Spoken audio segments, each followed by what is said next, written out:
chercher l'erreur. De 17 à 18h, Isaac Franco, Gérard Grosjean.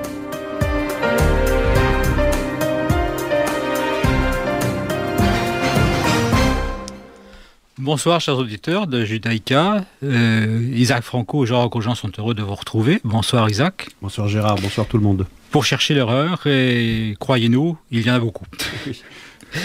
On va peut-être commencer par les suites de l'accord, ou plutôt du simulacre d'accord qui a été négocié à l'hôtel Beau Rivage à Lausanne, un lieu particulièrement agréable sans doute, entre les 5+1 et l'Iran en ce qui concerne le nucléaire iranien.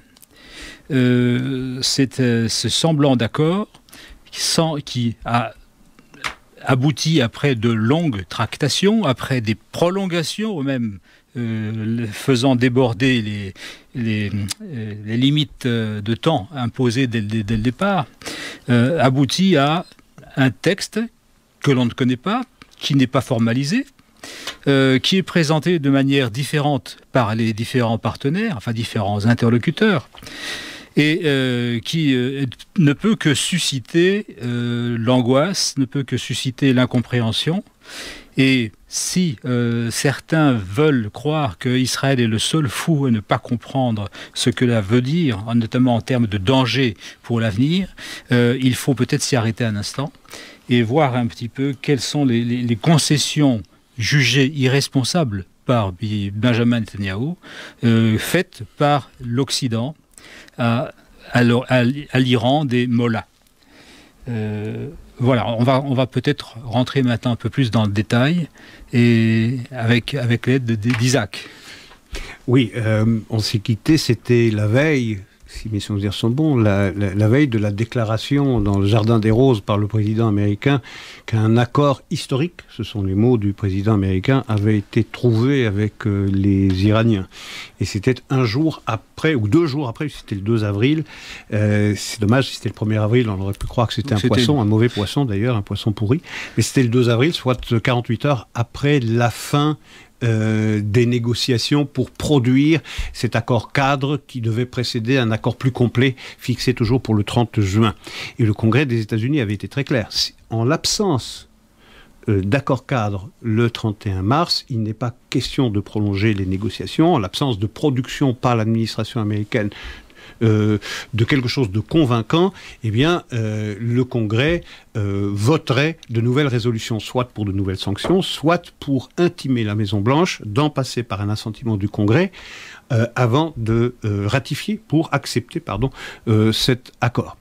Alors, on se demande, il n'y a pas d'accord, véritablement. Il n'y a pas de papier qui a été signé, il n'y a pas de document qui a été signé. Les documents, d'ailleurs, ont des longueurs très différentes, comme vous le disiez tout à l'heure.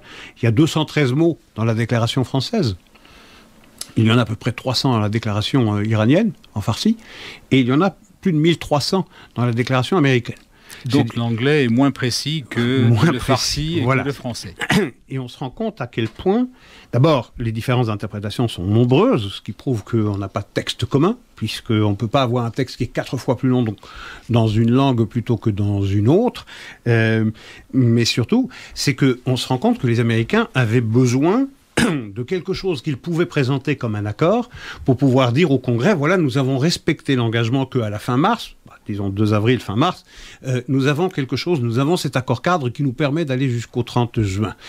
Et c'est ce qui a permis au président américain de venir déclarer Urbi et Torbi, un accord, une entente historique a été trouvée avec les Iraniens qui bloque les 4 voies d'accès de l'Iran vers la bombe atomique. Et donc, la paix en notre temps va régner pour au moins 10 à 15 ans, puisque le programme nucléaire iranien serait inspecté, dûment contrôlé par un système d'inspection extrêmement robuste, ce sont les mots du président américain, pendant une douzaine d'années.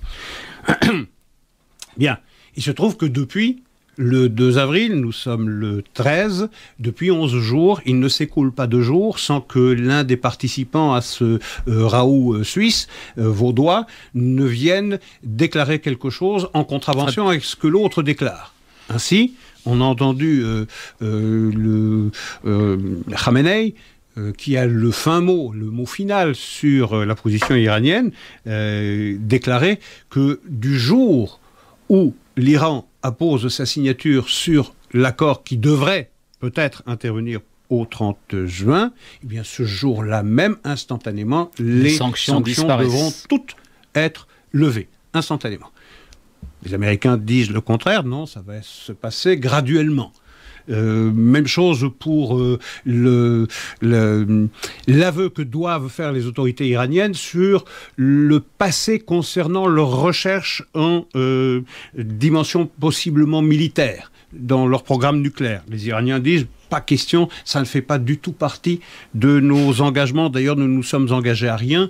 Ce que nous avons convenu le 2 avril était une série d'indications, une série d'ententes, une série de directions qui nous indiquent vers quoi nous devons aller pour le 30 juin. Ce qui prouve que ce qui est arrivé le 2 avril a surtout une utilité interne aux États-Unis pour ne pas se mettre définitivement et irrémédiablement à dos le Congrès, pour que le Congrès ne dise pas à la Maison-Blanche « Vous ne pouvez rien nous produire de ce que vous avez convenu avec les Iraniens, donc compte tenu de ce que nous avions convenu, Congrès et Maison-Blanche, nous considérons que ces négociations n'ont plus de raison d'être, il faut y mettre un terme. » Et donc c'était les Américains, et on comprend mieux pourquoi on allait dans ces négociations vraiment au finish, pour arriver à quelque chose qui permette au président américain de dire, voilà, nous avons signé quelque chose, nous avons un accord. Bien. Depuis, effectivement, on entend effectivement des bruits qui vont dans tous les sens et qui montrent qu'en réalité, on est absolument d'accord sur rien. Et un des points les plus importants, les plus déterminants, la pierre d'achoppement essentielle, c'est sur, naturellement, les inspections. Les Américains disent, et avec leurs alliés européens, les Américains disent qu'un système d'inspection robuste a été mis en place qui permettront de visiter les sites iraniens sensibles souvent. J'insiste souvent, mais pas à tout moment. Pas à tout moment. Ça veut dire que les Iraniens ont le droit, et d'ailleurs dans une déclaration, dans une interview concédée par le président américain à la radio NPR, la radio publique américaine, il déclare bien, les Iraniens peuvent s'opposer à une demande faite par les 5+1 de visiter tel ou tel site. Et alors là, il y a un processus d'arbitrage. Il y a un arbitrage qui va être rendu, mais les Iraniens auront le pouvoir de s'opposer à une demande de visiter certains sites. Les Iraniens n'ont strictement rien perdu, c'est-à-dire on ne ferme aucun de leurs sites, on ne ferme pas Fordo, on ne ferme pas Arak. Quant à Natanz, ça continue. Et on permet aussi aux Iraniens, et peut-être devrais-je dire surtout, de continuer leurs recherches sur les nouvelles centrifugeuses. En particulier, on n'interdit pas aux Iraniens de continuer leurs recherches sur la mise au point non pas des centrifugeuses IR2, qui vont déjà bien plus vite que les IR1, mais même les IR8 qui seraient capables d'enrichir 20 fois plus vite que les IR1. Ça veut dire que pour l'instant, les Iraniens continuent d'enrichir. Cette possibilité leur est toujours accordée. Ils peuvent garder une quantité de matière fissile par devers eux. Ils ne doivent pas s'en priver entièrement. Ils peuvent continuer d'en produire à un rythme plus lent parce que ce sont d'anciennes centrifugeuses, mais ils ne doivent pas démanteler les nouvelles. Ils ne doivent pas non plus abandonner leurs recherches sur les nouvelles, si bien que soit ils attendent 10 ans et une fois que leurs nouvelles centrifugeuses sont au point, eh bien en quelques semaines seulement, ils arriveront à produire suffisamment de matière fissile pour fabriquer plusieurs bombes, ou bien même, du jour où ces recherches ont abouti, dans 1 an, 2 ans ou 5 ans, eh bien ils peuvent dire aux inspecteurs, nous vous refusons l'accès à nos sites et nous faisons un essai nucléaire pour montrer que nous sommes arrivés à nos fins. Et on voit bien que l'abandon par les 5+1 de l'ambition initiale, il y a plusieurs années, qui consistait à démanteler tout le programme nucléaire iranien, a été échangé contre une ambition infiniment plus modeste et bien plus dangereuse, parce qu'elle ne fait que, au mieux, reporter la capacité nucléaire de l'Iran à 10, 12 ou 15 ans, c'est qu'on a opté désormais pour une ambition de gel et de contrôle. Or, on voit bien qu'il n'y a ni gel, puisque la recherche et le développement sur les nouvelles centrifugeuses n'est pas altérée, et il n'y a pas d'inspection, parce que ces inspections, du moment qu'elles se produisent sur des sites que les Iraniens considéreraient trop sensibles, passent par leur accord et par une procédure d'arbitrage qui prendra du temps et qui permettra à l'Iran, une fois de plus, d'échapper à ses responsabilités. Oui, sur ce point, il semblerait que déjà la quantité de matière fissile est largement supérieure à ce qui était prévu dès le départ des négociations, que l'Iran pourrait continuer à conserver ces matières fissiles par devers lui. Il a même refusé qu'une partie de ces matières soit exportée vers un pays neutre, entre triple guillemets, ce qui veut dire la Russie. Je crois qu'il faut se repencher encore sur un certain nombre d'éléments. Pas une seule installation ne sera fermée. C'est ça. Donc l'Iran, à première vue, sort gagnant sur tous les aspects de cette entente. Je ne parle même plus d'accord, parce que l'interprétation ex-discussion démontre à l'envi qu'il n'y a pas d'accord. Ce qui doit être relevé également, c'est qu'on n'exige pas explicitement que l'Iran accepte des inspections de toutes ces installations. Voilà, c'est ce que venait de dire Isaac. Même celles qui sont soupçonnées de travailler à des finalités militaires, l'armement nucléaire. On ne parle pas du sort de la réserve d'uranium que l'Iran a enrichie jusqu'à présent. On se demande pourquoi l'Iran est autorisé à poursuivre ses programmes de recherche sur des centrifugeuses beaucoup plus avancées que ceux qui sont actuellement en sa possession. Un autre aspect est lourd de conséquences, échappe totalement à cette entente, c'est le programme de missiles balistiques intercontinental de l'Iran. Ce qui veut dire c'est le support pour envoyer les bombes capables d'atteindre même les États-Unis. Ceci, alors on dit, il n'y a pas de production d'armement, mais le support, lui, existe toujours, il est perfectionné jour après jour. Et on n'en demande pas de compte à l'Iran dans cette prétendue accord ou entente, en effet.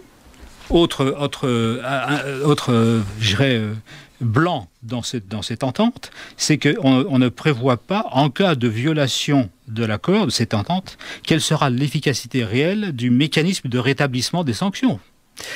Déjà là, en termes de sanctions, il y a un hiatus assez grave, c'est que pour les Iraniens, les sanctions doivent tomber immédiatement après la signature de l'accord, alors que pour le camp occidental, ce serait une levée progressive de ces sanctions. Alors quel est le message que ce soi-disant accord envoie dans le monde? C'est que cet accord ne pourrait qu'encourager la prolifération des armes nucléaires.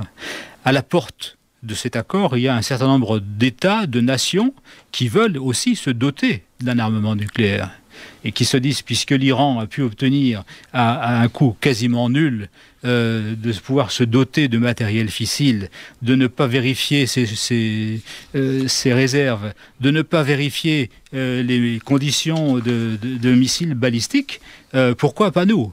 Au premier rang de ceux-ci, il y a l'Arabie saoudite, qui conteste depuis toujours l'hégémonie de la région à l'Iran, avec ou sans armes nucléaires. Il y a également la comparaison qui est faite immédiatement avec ce qui s'était passé avec la Corée du Nord.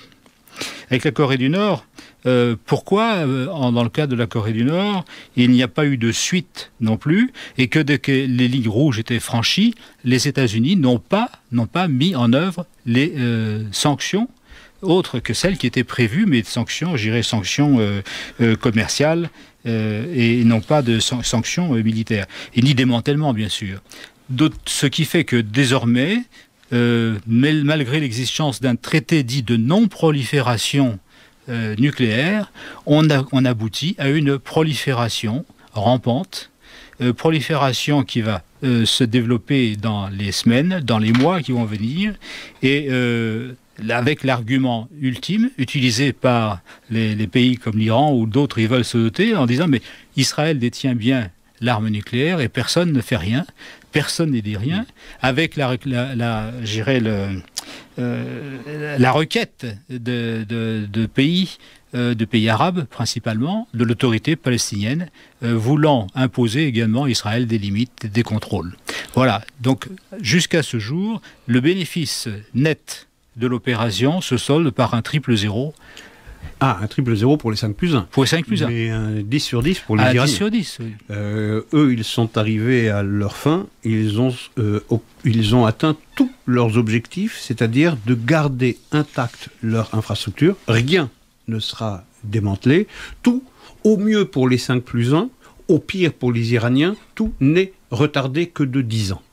Dans 10 ans, si l'Iran se tient bien, et encore, c'est à prouver, tant on connaît la capacité des Iraniens à mentir et à faire le contraire, et à tricher, à faire le contraire de ce qu'ils disent, faire le contraire de ce à quoi ils s'engagent et à tricher, au mieux, les Iraniens pourront reprendre leur programme nucléaire et la construction d'une bombe dans les 10 ans à venir. C'est pas difficile, et d'ailleurs, il y a eu cette admission publique par le président américain lui-même, qui déclare que oui, à une question de Thomas Friedman, si mes souvenirs sont bons, il déclare oui, en effet, dans 12, 13 ou 15 ans, dit-il, eh bien, lorsque ce moratoire aura touché, sera arrivé à son terme, eh bien, en effet, rien n'empêchera les Iraniens de construire la bombe, d'enrichir suffisamment et de construire la bombe, et ça pourrait alors avoir un break time, ce temps nécessaire à l'Iran pour construire la bombe, réduit pratiquement à zéro. Voilà une admission du président américain qui avoue, urbi et torbi, que, en effet, au mieux, pour les 5+1, au pire pour les Iraniens, eh bien, il leur suffit d'attendre à ces derniers 10, 12 ou 15 ans pour pouvoir faire ce qu'ils se proposaient de faire dès aujourd'hui. Mais compte tenu du fait que les Iraniens ont habitué la communauté internationale au mensonge, à la tricherie, il n'y a aucun doute que les Iraniens mettront à profit déjà cette période du moratoire pour poursuivre les recherches et le développement sur les nouvelles centrifugeuses, et en cachette, puisque les inspections ne sont pas garanties à tout moment et partout, puisque sur les sites militaires sensibles, il n'y aura pas de possibilité d'inspection, eh bien, de continuer ces recherches et développements sur les centrifugeuses, de les mettre en état de fonctionnement pour enrichir 20 fois plus vite, et pendant ce moratoire, d'être capable d'avoir suffisamment de matière fissile pour arriver aux quantités nécessaires pour une bombe. Et comme que vous le rappeliez, le programme balistique ne fait pas partie de l'accord. Comme en plus ils ne doivent pas rendre compte des développements militaires possibles de leur programme nucléaire, puisque rien ne leur a été demandé dans ce prétendu accord du 2 avril, eh bien, ça donne raison, ça donne du crédit à ce que disait le Premier ministre israélien lorsqu'il affirmait que ça n'interdit pas aux Iraniens l'accès à la bombe, mais au contraire, ça pave cet accès des Iraniens vers la bombe. Il reste 3 mois aux Israéliens et 3 mois au Congrès, un peu moins de 3 mois, 2 mois et demi, donc 13 avril jusqu'au 30 juin, pour éviter la catastrophe et pour éviter effectivement le scénario coréen du Nord.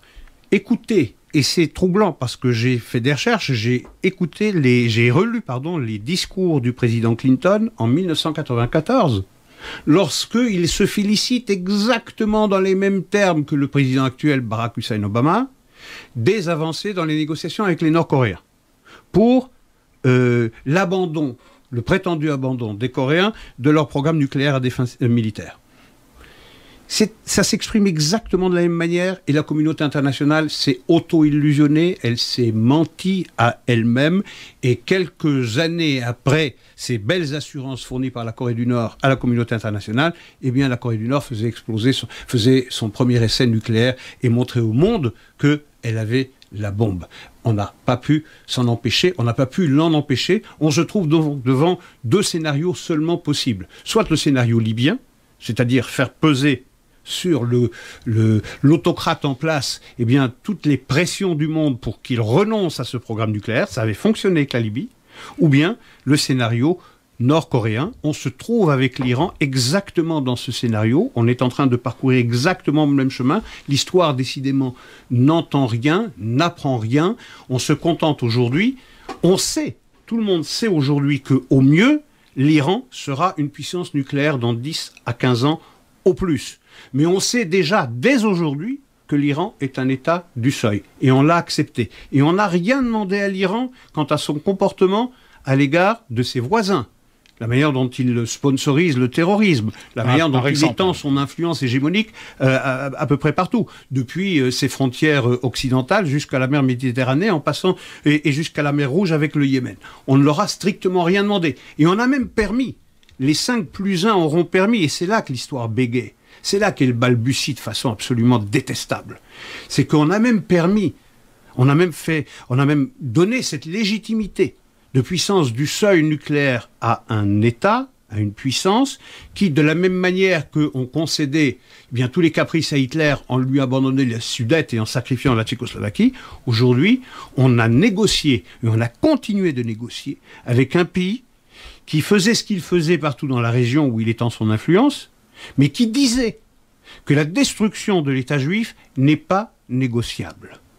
On se rappellera qu'avant la conclusion de ce pseudo-accord, eh bien, un des généraux des gardiens de la Révolution disait « La destruction de l'État d'Israël n'est pas négociable pour l'Iran ». Ça n'a empêché personne de continuer à négocier. C'est-à-dire qu'on se trouve devant, ici, une situation infiniment plus cynique encore, plus épouvantable encore que celle de 1938, parce qu'en 1938, on ne savait pas quelle était l'ambition scélérate de Hitler. On ne savait pas jusqu'où il était prêt à aller pour, eh bien, remplir ses objectifs de race supérieure. Ici, on a l'Iran qui est à la manœuvre déjà depuis plusieurs années. On a vu son pouvoir de nuisance. Et on l'a vu pas seulement dans la région, on l'a vu en Argentine, lorsqu'il fomente des attentats terroristes contre Amia. On l'a vu en France, lorsqu'il y a eu cette brouille entre la France et l'Iran dans les années 80 et 90. On le voit au Liban, où le Hezbollah fait la pluie et le beau temps. On le voit en Syrie, où Assad ne doit sa survie politique qu'au soutien que lui apporte l'Iran. On le voit au Yémen, on le voit en Irak, qui est désormais satellisé. Eh bien, malgré cela, on négocie, il fait cela. On voit déjà quelles sont les ambitions iraniennes et on ne lui demande pas de changer de comportement. Et lorsque les Israéliens demandent aux Américains, mais il faudrait lier peut-être un quelconque accord à un engagement des Iraniens de changer de comportement, eh bien, toutes les voix américaines sont à l'unisson pour dire aux Israéliens, il ne s'agit pas de ça, on ne négocie pas cela, on parle que de nucléaire. Oui, mais il veut détruire mon pays. Oui, mais il ne s'agit pas de cela. Il peut le promettre, c'est pas grave, on va quand même conclure un accord nucléaire. C'est cette absurdité-là à laquelle nous sommes en train d'assister. J'ai lu une belle formule de Alain Finkielkraut, qui écrivait « Les pessimistes croient que la catastrophe est à venir ». Et il dit « Je ne partage pas leur optimisme aux pessimistes ». Pourquoi ? Parce que la catastrophe, elle est en cours. C'est exactement ce qui se produit. Il y a 2 mois et demi pour éviter la catastrophe, parce qu'on se rend compte qu'avec la posture qui a été adoptée désormais, qui est d'abandonner le démantèlement du programme nucléaire iranien, mais au contraire de le valider, quitte à le reporter un peu dans le temps, eh bien, la seule option, et c'est le seul point sur lequel peut-être avait raison le président américain, c'est en effet une destruction, c'est-à-dire le recours aux armes. Est-ce que le Premier ministre israélien est l'homme capable de prendre une telle décision, ou bien c'est l'homme qui va apprendre à vivre désormais avec la menace nucléaire iranienne? Je crois qu'avec un élément encore que je souhaiterais ajouter, c'est qu'à chaque déclaration, que ce soit de Obama ou de John Kerry, la situation me paraît encore plus grave, pour ne pas dire gravissime. Lorsque j'entends John Kerry, qui a affirmé mercredi dernier devant le même congrès, dans le but de le tranquilliser, que l'accord ne serait pas légalement contraignant, à quoi cela sert-il ? Ça laisse supposer que les législateurs seraient susceptibles, auraient la prérogative de l'accepter ou de le repousser, mais s'il n'est pas contraignant, pour la partie adverse, ça n'a aucun sens. On peut faire l'économie de ces discussions. Ça veut dire que pour les Iraniens, il n'est pas contraignant non plus. Donc c'est pas contraignant non plus. La réciprocité s'impose. Et là, dans le cas présent, il est clair que les Iraniens exciperaient de cette réciprocité immédiatement. Voilà. Alors, d'un autre côté, du point de vue d'Israël et de la position soutenue depuis des mois et des mois par le Premier ministre Benjamin Netanyahou, il est clair que c'est une position difficile, où on s'aperçoit que les alliés objectifs qui auraient pu soutenir cette position se font silencieux, sont absents. Les pays comme la France, l'Angleterre, l'Allemagne se noient dans la masse. Quelques déclarations personnelles surgissent de ci, de là, mais aucune ne me remet en cause les fondements de la position actuelle, la situation actuelle, comme Isaac vient de nous le rappeler. Et personne n'a bronché, n'a soulevé le sourcil devant les déclarations meurtrières de l'Iran, à chaque fois, clamant que son but non négociable, c'est l'élimination de l'État d'Israël. Et on négocie avec ça. C'est ça qui est ahurissant. Un jour, je pense que les historiens, lorsqu'ils se pencheront sur cette période et sur ce 2 avril, et peut-être sur ce 30 juin prochain, parleront de l'esprit de Lausanne comme les historiens actuels parlent avec mépris de l'esprit de Munich. C'est exactement la même chose, sinon pire, parce que à Munich, eh bien, Chamberlain avait le souci de l'Angleterre. Il voulait gagner du temps. Mais ici, Obama, il sait parfaitement l'ambition de l'Iran. Il sait parfaitement quelle est l'ambition génocidaire de l'Iran à l'égard de l'État d'Israël. Et tout aurait été fait, on s'en aperçoit à présent, tout aurait été fait ces dernières années pour empêcher non l'Iran de devenir une puissance nucléaire, mais empêcher Israël de priver l'Iran de cette capacité, de cette possibilité. Il s'agissait non pas d'immobiliser l'Iran, non pas de le priver de cette ambition, mais de priver Israël du seul moyen qui existait et qui peut-être existe encore. Eh bien, c'est-à-dire le recours à la force. Et d'ailleurs, la seule utilité qu'a aujourd'hui l'opposition systématique du Premier ministre israélien, c'est d'amener le Congrès à comprendre et à appuyer demain Israël s'il se décidait au recours à la force.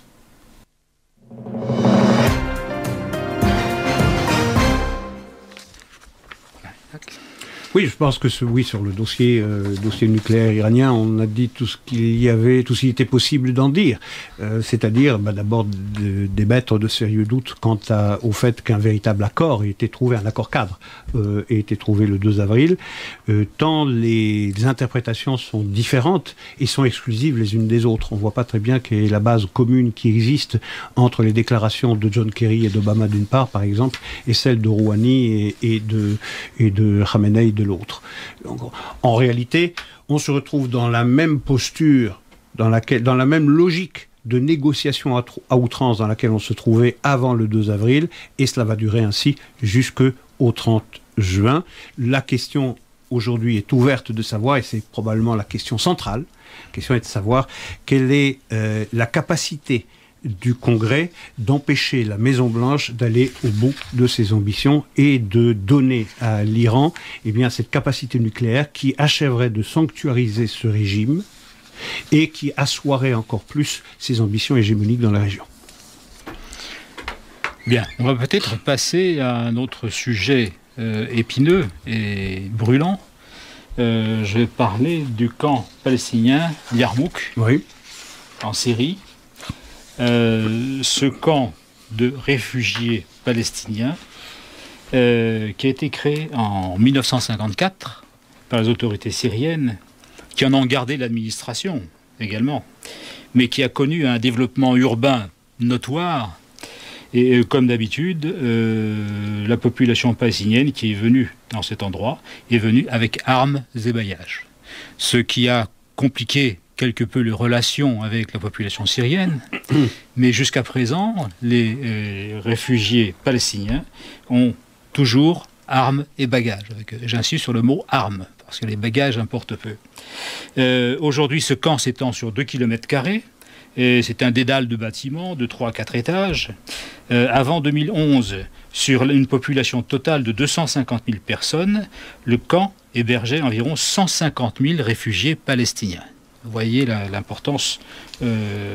Et dans un certain délai, ce camp avait été un pôle d'activité économique qui abritait des catégories populaires, des petites classes moyennes aux revenus limités, petits commerçants, enseignants. Et depuis, la population s'est développé, mais avec un fort pourcentage de sans activité, de chômeurs, etc.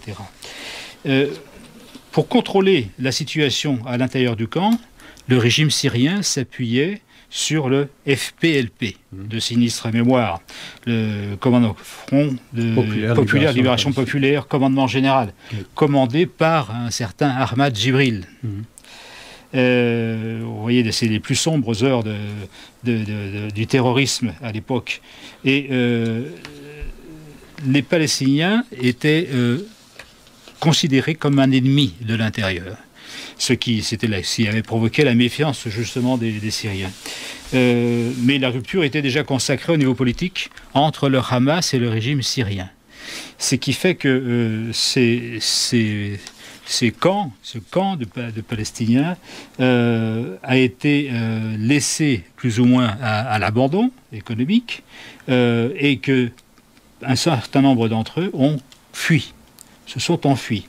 Mais faute de documents de voyage ou d'autorisation appropriée, un grand nombre d'entre eux ont dû revenir, prendre le chemin retour jusqu'à ce camp. Et seuls les plus démunis, entre 30 et 50 000 personnes demeurent dans le camp. Et le siège de Yarmouk ne date pas d'aujourd'hui, il date de janvier 2013, lorsque les milices régulières du FPLP établissent des barrages d'accès au camp, que des snipers sur le toit des bâtiments font régner la terreur, et que ce siège s'est durci en juillet 2013, avec l'interdiction de circulation des personnes et des denrées alimentaires. Là, on ne dit rien. Comme on a parlé des camps de Sabra et Shatila, c'est encore un autre exemple où Israël est absent. Israël n'a rien à voir, et donc on n'en parle pas. Mais la famine s'installe désormais, avec plus d'une centaine de victimes au cours du seul mois de janvier 2014. Le drame est aggravé par le relatif désintérêt des pays voisins, mais aussi des Palestiniens, de l'autorité palestinienne. C'est à ce moment-là que survient un soulèvement en Syrie, au moment où des premières heures du côté de Latakié, Deraa, Homs, suite au soulèvement des Syriens, de la constitution de l'armée libre syrienne et des tentatives, avec le soutien du Hezbollah libanais, de renverser le régime de Bachar el-Assad. Voilà. Voilà un peu ce petit historique pour vous resituer un petit peu le cadre. Et cette situation bascule totalement lorsque les relations entre le Hamas et le régime syrien tournent au vinaigre. Le chef du Hamas sur place est quasiment expulsé. Et cette situation, excusez-moi, ça va pas, conduit à la fermeture du siège du Hamas à Damas. Voilà, on voit les grandes étapes de l'évolution avant d'aborder maintenant la situation actuelle Alors on peut être très critique à l'égard des Palestiniens, et du fait que nous sommes à chercher l'erreur depuis plusieurs années. Il n'en reste pas moins que ce que vit Yarmouk est une véritable tragédie. Situation humanitaire. Oui, vit un véritable martyr. Il y avait plusieurs centaines de milliers de personnes qui vivaient à Yarmouk jusqu'il y a très peu de temps. Ils sont aujourd'hui, je pense, 18 000 qui sont restés dans les décombres de cette ville dans la ville, puisque Yarmouk se trouve en banlieue directe de Damas, à 5,5 ou 6 km du centre nerveux, du centre politique du pouvoir damascène. Donc c'est une véritable tragédie. On est passé de plusieurs centaines de milliers de personnes à 18 000 personnes. Aujourd'hui, Yarmouk ressemble à un champ de ruines, à côté duquel Gaza, au lendemain de bordures protectrices, ressemble à un merveilleux tissu urbain. Donc c'est une catastrophe.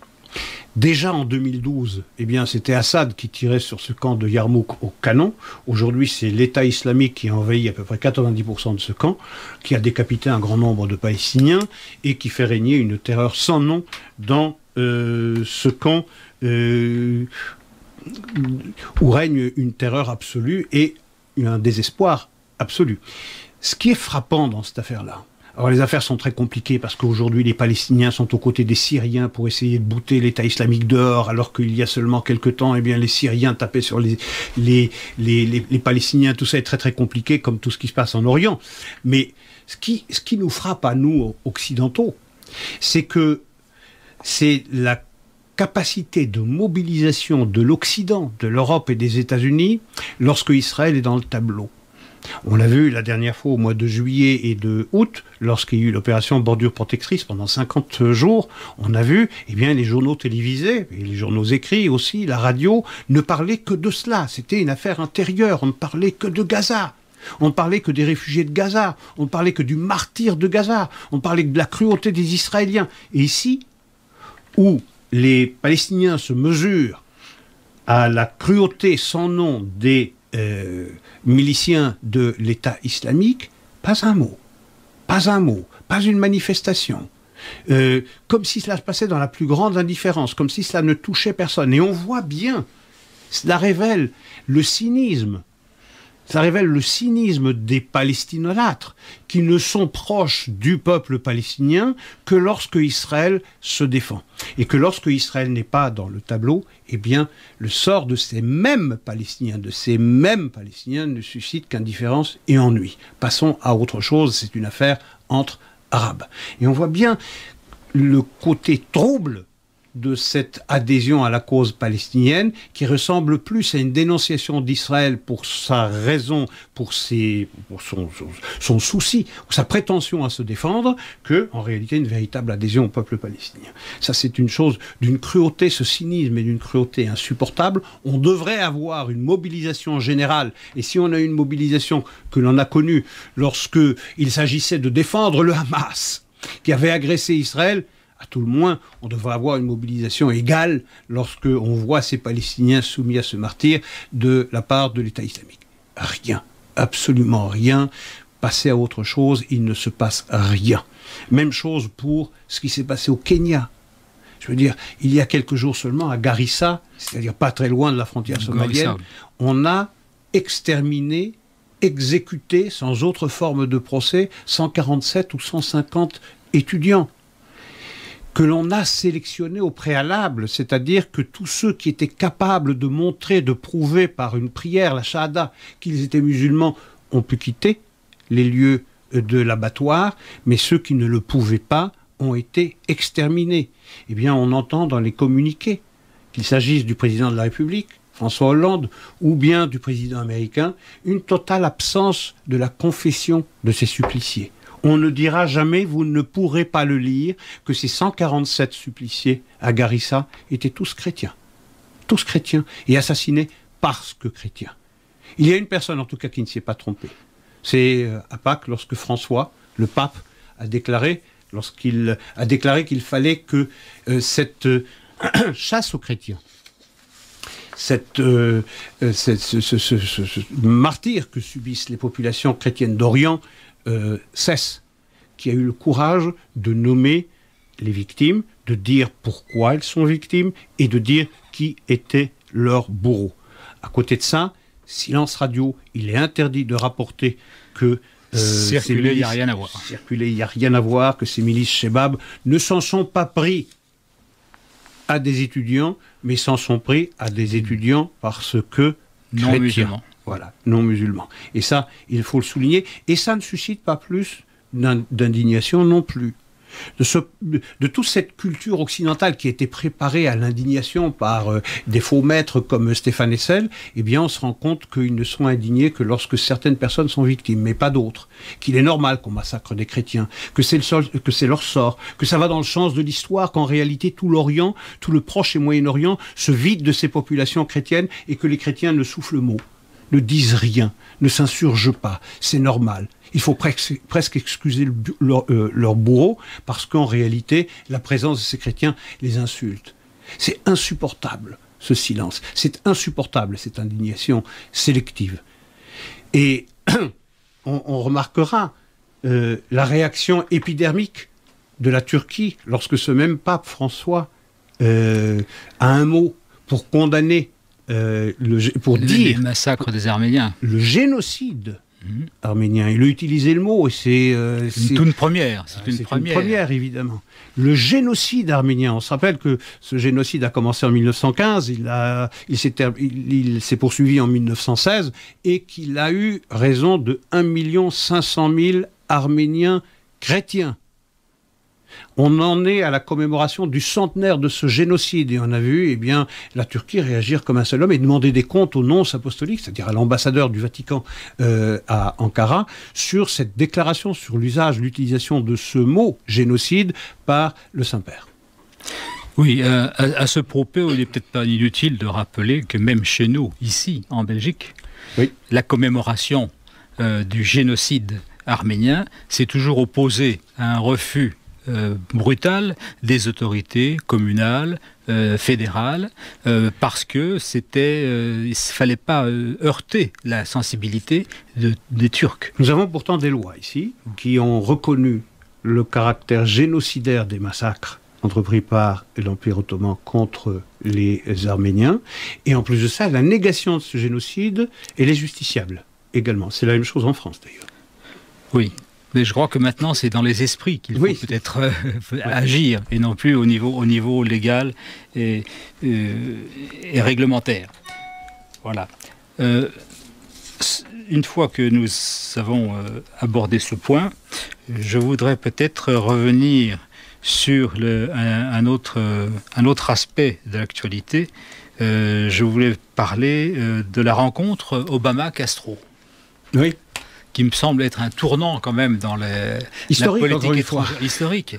J'en arrive même presque à remplacer le historique par hystérique, parce que on s'ébahit devant des gestes qui sont considérés comme historiques, alors que malheureusement ils n'ont rien de tel.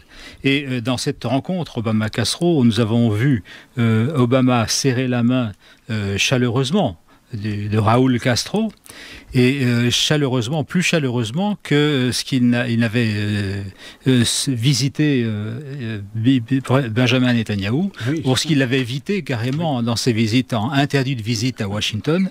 C'est dans l'air du temps maintenant, le renversement des alliances, c'est-à-dire qu'on s'attaque à ses anciens alliés et on caresse les anciens ennemis. Ah oui, c'est ce que nous disions il y a 2 semaines, à notre dernier numéro de Chercher l'erreur. Nous disions qu'il vaut mieux aujourd'hui, il est plus dangereux aujourd'hui d'être un ami de l'Amérique qu'un ennemi. On voit bien l'Amérique qui a fait la promotion de ses propres ennemis. On l'a vu dès le discours du Caire en juin 2009, lorsqu'il a lancé le printemps arabe. C'est ce discours qui a carrément lancé le printemps arabe et qui avait permis aux frères musulmans d'accéder au pouvoir avec Mohamed Morsi. Aujourd'hui, il fait tout pour se rabibocher avec les Iraniens et en faire une puissance régionale de nature à surveiller ou à même à protéger les intérêts américains dans la région. Rien de surprenant donc que ce rapprochement qui avait commencé le jour de la mort de Mandela en Afrique du Sud, lorsque dans le stade de Pretoria, on avait vu cette première poignée de main entre le président américain et Raúl Castro, que dans ce sommet des Amériques, ce rapprochement soit plus encore formalisé et qu'on entende Raúl Castro déclarer que ce boycott de l'île castriste n'ait pas été le fait de Obama, qu'il n'y était pour rien, que c'est l'Amérique impérialiste qui était coupable de cela. Et on voit bien l'ambition révolutionnaire de Obama. C'est comme il l'avait déclaré de façon très très explicite, comme s'il s'y était engagé: je veux changer profondément les États-Unis. Je veux que lorsque je quitterai mon fauteuil de président à la Maison-Blanche, l'Amérique ne ressemble pas à l'Amérique que j'ai connue lorsque j'ai pris la première fois le pouvoir. Et c'est à ça qu'il s'emploie depuis 6 ans. Et c'est à ça qu'il continuera de s'employer jusqu'à la fin, jusqu'au dernier jour de son mandat. C'est de tendre la main aux ennemis de l'Amérique et d'ignorer ses alliés traditionnels, au premier rang desquels il y a, au Proche et Moyen-Orient, Israël, à qui on promet assistance si jamais on lui cherche des noises.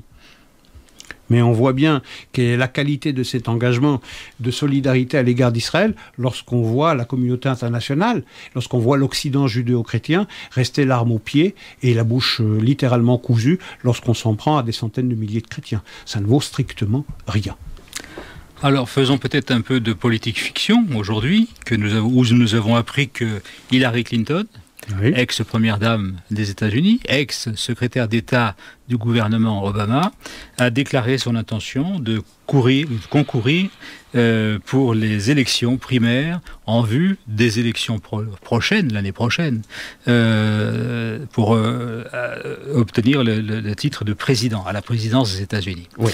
Alors, ça n'a pas manqué de surprendre, non, je crois que personne n'a été surpris à proprement parler, mais certains s'interrogent sur ce qu'elle souhaite faire de ce mandat auquel elle prétend aboutir.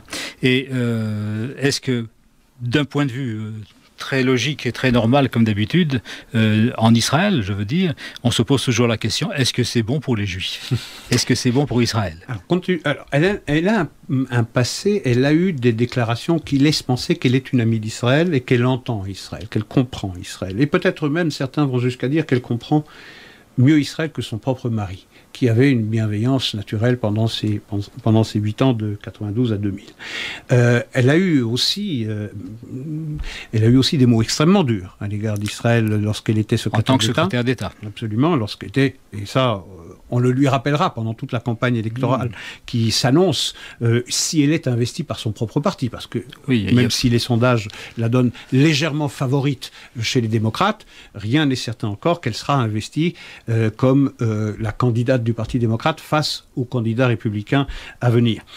Mais les républicains ne manqueront pas de lui rappeler que pendant 4 ans, elle a été le bras pour mettre en œuvre la politique étrangère des États-Unis, lorsqu'elle a été une adepte du tough love, c'est-à-dire de l'amour méchant, de l'amour dur, l'amour vache à l'égard d'Israël, lorsque elle a à plusieurs reprises eu des mots extrêmement durs à l'égard du Premier ministre israélien, lorsque elle a condamné dans des mots extrêmement virulents, violents même, la poursuite de la construction dans les territoires disputés de Judée-Samarie, mais dans l'ensemble, elle est créditée d'avoir un regard ou une attitude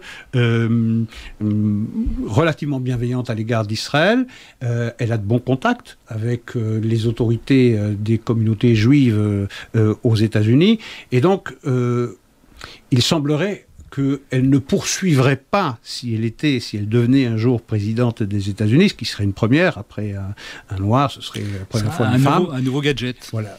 En tout cas, c'est ce que les républicains vont ne pas manquer de mettre en avant. Et il faut élire un président et non pas une femme ou une personne issue d'une minorité. On connaîtrait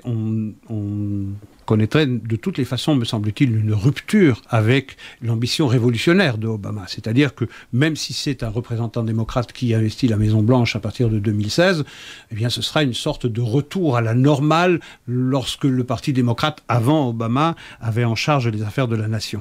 Donc, mais encore une fois, il est très très tôt pour en parler. Elle part très vite, elle part très très tôt. On se rappellera que c'est la candidate malheureuse du Parti démocrate en 2008. Elle était l'opposante de Barack Obama pour la nomination de son propre parti, elle avait échoué dans cette ambition. Elle revient 8 ans après. Les Américains verront s'ils acceptent ce genre de culture de népotisme en matière politique, surtout si Jeb Bush est investi par son parti républicain. On aurait alors un nouveau Bush contre un nouveau Clinton dans une république aussi soucieuse de donner à chacun sa chance. Je ne suis pas sûr que les Américains vont beaucoup aimer ça. C'est à voir. Maintenant, il faut voir ce que les républicains décideront pour leur nomination. Il y a beaucoup de gens qui sont au départ. On a quelques personnes issues des minorités, latinos, par exemple Marc Rubio, qui est pressenti pour être un candidat sérieux. C'est à voir. En tout cas, ça va être passionnant, mais ça ne veut pas dire que parce qu'on sera en campagne électorale aux États-Unis, on le sera pratiquement à partir de l'été maintenant, 2015 jusqu'à l'été l'été 2016. Ça ne veut pas dire que la capacité de nuisance de Barack Obama sera amoindrie pour autant, parce qu'il a habitué les États-Unis à gouverner par décret et à marginaliser le Congrès chaque fois que cela est possible. Et même lorsque la Constitution lui interdit de se passer de l'assentiment du Congrès, il a montré qu'il n'en a cure et qu'il passe outre. On passe peut-être maintenant au Yémen. Oui. Oui, en effet, on est tout près d'un affrontement d'envergure. On l'a évité de justesse lorsqu'il y a eu un échange de salves entre la marine égyptienne et la marine iranienne. Il y a eu des bateaux iraniens qui ont tiré sur des bateaux égyptiens, qui ont tiré sur des bateaux iraniens que le régime théocratique avait dépêchés sur les lieux, en face, dans le golfe d'Aden. Ce sont les Iraniens qui ont rompu le combat. Pour combien de temps cela va être le cas? Mais on voit bien que la guerre sunnite-chiite, son terrain d'action, s'est étendu désormais au Yémen, où la coalition des 10 pays sunnites arabes bénéficie d'un soutien logistique et de renseignement de la part des États-Unis, qui en cette affaire sont les alliés des ennemis de l'Iran, alors que en Syrie et en Irak, ils sont les alliés de l'Iran contre l'État islamique. Voilà. On le disait tout à l'heure que l'Orient est extrêmement compliqué, et on voit bien que les alliances changent selon que l'on se passe sur un terrain plutôt que sur un autre. C'est un peu la même situation avec le Qatar, n'est-ce pas, oui, c'est ça, le Qatar, qui finance le terrorisme et... Lui, il a toujours deux fers au feu. Oui. Lui, il aide toujours les deux belligérants pour être sûr qu'il ne perd pas au change. Alors, on va parler peut-être maintenant de la coopération sécuritaire entre Israël et l'autorité palestinienne, qui, rappelez-vous, à la veille des élections, était largement mise en cause, était même sur le point de vaciller totalement. Et il semblerait que cette coopération sécuritaire soit maintenue et le niveau important de cette coopération soit également maintenu. Maintenu et même renforcé. Renforcé parce que dans une zone aux alentours du Grand Jérusalem, je pense à Abu Dis par exemple, eh bien c'est la police palestinienne qui patrouille et qui s'occupe d'un travail sécuritaire. Donc on voit bien que toutes ces menaces, toutes ces rodomontades palestiniennes qui menaçaient Israël de mettre un terme à la coopération sécuritaire si Israël ne rendait pas tout de suite l'argent des taxes qu'Israël prélève pour le compte de l'autorité palestinienne. On voit bien que tout ça c'était uniquement du show, puisque on voit que non seulement cette coopération sécuritaire qui permet d'ailleurs à l'autorité palestinienne de survivre à elle-même, eh bien non seulement elle est maintenue, mais elle est renforcée, puisque géographiquement on n'a jamais connu, eh bien avec l'assentiment d'Israël, d'avoir des hommes armés de l'autorité palestinienne se trouver aussi près des frontières orientales du Grand Jérusalem. On va peut-être revenir ici en Belgique, où la foire du livre... C'était pas en Belgique, c'est à Casablanca. À Casablanca, oui. Au Maroc. La foire du livre a offert l'opportunité à un certain nombre de publications ouvertement antisémites de faire florès, et sans que personne ne songe à le remarquer ou à le relever. Le centre Simon Wiesenthal l'a remarqué, l'a relevé et a demandé des comptes d'ailleurs aux autorités politiques marocaines, qui avaient assuré pourtant, avant la tenue de cette foire du livre de Casablanca, qu'à l'inverse des autres années, cette fois-ci, il n'y aurait pas de publication antisémite qui soit présentée. Or, on s'aperçoit que ce n'est pas du tout le cas, puisqu'il y a une centaine de livres résolument antisémites, je dis bien antisémites, pas anti-israéliens, pas anti-sionistes, antisémites qui sont proposés. On pense par exemple au protocole des sages de Sion, de Mein Kampf, d'un ouvrage qui s'appelle Les Juifs et le mensonge, d'un autre qui porte le doux titre des Les fils des serpents, un autre encore, Le mythe du temple de Salomon, et un autre enfin, Le contrôle juif de la Maison Blanche. Bon, j'arrête ici l'énumération, mais il y en a une centaine comme ça qui montrent que cette espèce de cancer antisémite de cancer antisémite, est la véritable raison pour laquelle ce conflit, ce différend arabo-juif a du mal à trouver une solution politique, parce que le conflit qui oppose les Israéliens à ce qu'on appelle les Palestiniens est d'une nature infiniment plus grave, plus profonde que le différend territorial, que le différend foncier, et qu'il trouve sa source dans une détestation du juif, qui est une détestation culturelle, et qui faisait dire à quelqu'un qui était l'invité d'un débat sur RTL ou sur RTBF, qui lui faisait dire que le mot juif, sans le précéder de l'adjectif sale, est une insulte. Est une insulte. Et donc que cette dimension antisémite est la véritable raison pour laquelle le conflit n'est pas résolu, et que l'antisémitisme n'est pas la conséquence du conflit, mais la cause du conflit. Lorsqu'on aura compris cela, et lorsqu'on demandera des comptes à tous ces pays arabes pour ce délire antisémite qui pérennise le conflit, on aura fait une énorme avancée politique. Alors pour terminer, je vous emmène en Russie, oui, où le président Poutine a finalement levé l'embargo qui existait sur la vente d'armes à l'Iran. Pas n'importe quelles armes, les S-300. Pas n'importe quelles armes, les S-300. Ouais, des missiles très perfectionnés. Et c'est pas la première fois que Poutine déclare qu'il lève les obstacles à la vente par la Fédération de Russie à l'Iran de ce type de missiles. Bon, il faut mettre ça en relation avec le conflit ukrainien, naturellement. C'est une des manières pour le président russe de montrer sa capacité de nuisance et de riposter au boycott dont il est l'objet pour la crise ukrainienne. Par le passé, les Américains et les Israéliens avaient réussi à faire revenir Poutine à de meilleurs sentiments. Il faudra voir ici ce qu'il en sera. Les Russes sont des réalistes, sont des pragmatiques, et ils savent que donner des joujoux comme les S-300 dans les mains d'un régime théocratique aussi dingue que les Iraniens sont certes un danger pour l'Occident, mais un danger pour lui-même. Pour eux-mêmes. Voilà. Isaac, nous avons fait un grand tour géographique et politique. Nous allons nous quitter pour ce soir. On se retrouve la semaine prochaine. Ce sera avec plaisir. Et je vous annonce que dans l'émission Rencontre qui va suivre à 18h30, je reçois Aviel Kahn, qui est le directeur de l'Opéra de Flandre, pour annoncer la première ici de l'Opéra à Lévis, qui s'appelle La Juive. Eh bien, on se réjouit d'entendre ça, et on se retrouve la semaine prochaine. Merci, au revoir. Au revoir.